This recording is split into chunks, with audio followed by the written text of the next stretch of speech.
محترم سامعین السلام علیکم۔ بیان کیا جاتا ہے کہ ایک مرتبہ امام شافعی رحمۃ اللہ علیہ نے حضرت امام احمد رضی اللہ تعالیٰ عنہ کو خط لکھا کہ بہت عرصہ ہوا آپ تشریف نہیں لائے، آپ سے ملاقات کو جی چاہتا ہے۔ جواب میں حضرت امام احمد بن حنبل رضی اللہ تعالیٰ عنہ نے فوراً اپنا پروگرام لکھ کر بھیج دیا کہ فلاں دن فلاں تاریخ کو میں آپ کی خدمت میں مصر میں حاضر ہو رہا ہوں۔ حضرت امام شافعی رحمۃ اللہ علیہ نے اپنے گھر والوں کو اور اپنے ملنے جلنے والوں کو اور دوسرے علماء کو ان کے آنے کی اطلاع دی، پھر ان کی دعوت اور ان کے استقبال کا خصوصی اہتمام کیا۔ آپ نے لوگوں کو بتایا کہ اگرچہ وہ میرے شاگرد ہیں مگر وہ ایک بڑے امام ہیں، اللہ تعالیٰ نے ان کو بڑا مرتبہ عطا فرمایا ہے۔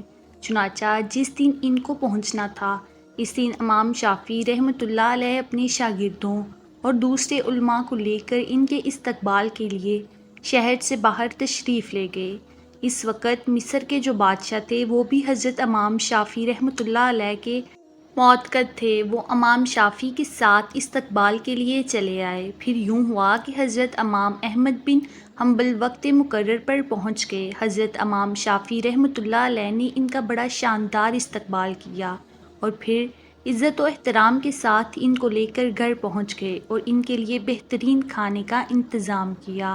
اس زمانے میں عام طور پر اولیاء اللہ اور بزرگوں کی شان یہ تھی کہ وہ کھانا بہت کم کھایا کرتے تھے اور رات بھر اللہ تعالیٰ کی عبادت کیا کرتے تھے۔ جب حضرت امام احمد رحمۃ اللہ علیہ کھانا کھانے بیٹھے تو دیر تک اس طرح کھانا کھاتے رہے جیسے کئی روز کے بھوکے ہوں۔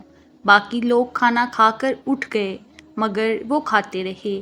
لوگ بہت حیران ہوئے کہ حضرت امام شافعی رحمۃ اللہ علیہ نے تو ان کی تعریف کی تھی، یہ بڑے اللہ والے اور بزرگ انسان ہیں، مگر یہ تو خوب پیٹ بھر کر کھانا کھا رہے ہیں۔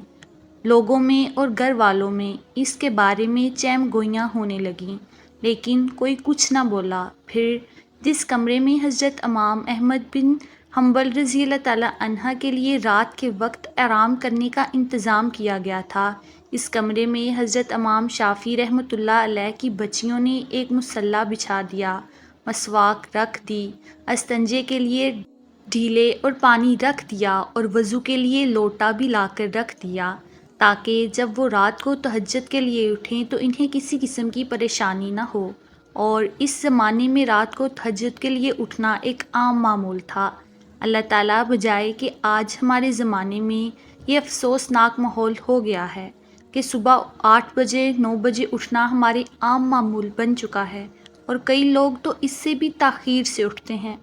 اور جو علماء اور صالحہ لوگ تھے وہ رات رات بھر عبادت کیا کرتے تھے۔ اللہ تعالیٰ ہم سب کو بھی تہجد پڑھنے کی توفیق عطا فرمائے، آمین۔ بہرحال حضرت امام احمد بن حنبل رحمۃ اللہ علیہ نے رات کو اس کمرے میں آرام کیا اور صبح اٹھ کر فجر کی نماز پڑھنے چلے گئے۔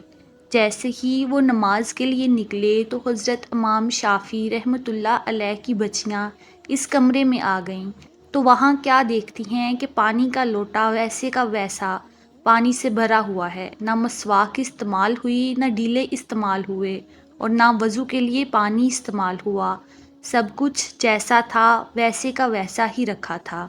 اب ان کے دل میں یہ شبہ ہوا کہ شاید رات کو چونکہ زیادہ کھا لیا تھا اس لیے تہجد کے لیے آنکھ نہیں کھلی ہوگی۔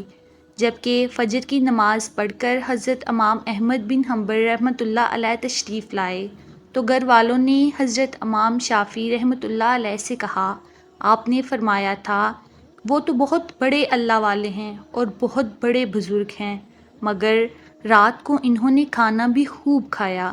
رات کو ہم نے ان کو وضو اور استنجے کے لیے پانی اور ڈیلے رکھے تھے، وہ بھی استعمال نہیں ہوئے۔ معلوم ہوا کہ رات کو تہجد کی نماز بھی نہیں پڑھی۔ اب حضرت امام شافعی رحمۃ اللہ علیہ کو بھی تشویش ہوئی، لہٰذا انہوں نے حضرت امام احمد رحمۃ اللہ علیہ کو بلایا اور تنہائی میں لے جا کر ان سے پوچھا کہ اس طرح کی باتیں سننے میں آ رہی ہیں کہ آپ نے کھانا بھی غیر معمولی طور پر کچھ زیادہ کھایا اور جس کمرے میں آپ کے لیے سونے کا انتظام کیا گیا تھا اس کمرے میں آخری شب میں استعمال کے لیے جو چیزیں رکھی گئی تھیں وہ بھی استعمال میں نہیں آئیں۔ کیا بات ہوئی؟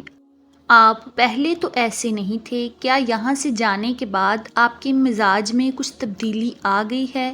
حضرت امام بن حنبل رحمۃ اللہ علیہ نے فرمایا کہ حضرت، میرے بارے میں جو باتیں ہو رہی ہیں وہ درست نہیں ہیں، بلکہ بات کچھ اور ہے۔ بات دراصل یہ ہے کہ میں جس وقت کھانا کھانے کے لیے آپ کے دسترخوان پر پہنچا اور جس وقت میں نے اس کمرے میں قدم رکھا تو میں نے دیکھا اس کھانے کے حلال اور تباہ ہونے کی وجہ سے وہ کمرہ نور سے چاق و چوبند ہو رہا ہے، اور یہ دیکھ کر آسمان سے لے کر اس دسترخوان تک انوار کی بارش ہو رہی ہے۔ جب میں نے یہ صورتحال دیکھی تو میں نے سوچا شاید اس سے زیادہ حلال اور طیب کھانا مجھے زندگی میں نہیں ملے گا، لہٰذا جتنا بھی زیادہ سے زیادہ اس کو کھایا جا سکتا ہے کھا لیا، اس لیے کہ اس کھانے کا ذرہ ذرہ ایمان کو اور دل کو روشن کرنے والا ہے۔ اس لیے مجھ سے جتنا زیادہ سے زیادہ کھانا کھایا جا سکتا تھا میں نے کھا لیا، اور میں نے یہ نہیں دیکھا کہ کون کتنا کھا رہا ہے اور کون میرے بارے میں کیا سوچ رہا ہے۔ جہاں تک وہ مجھ میں کھانے کی سکت تھی میں کھاتا گیا، اور پھر حلال کھانے سے بدہضمی بھی نہیں ہوتی، بلکہ وہ سریع الہضم ہوتا ہے اور اندر جا کر جزو بدن ہو جاتا ہے اور روح کو منور کرنے کا ذریعہ بن جاتا ہے۔ الحمدللہ میں نے اس کا اثر محسوس کیا، کیونکہ کھانا کھانے کے بعد نہ تو مجھے بدہضمی ہوئی اور نہ ہی مجھے کوئی تکلیف ہوئی۔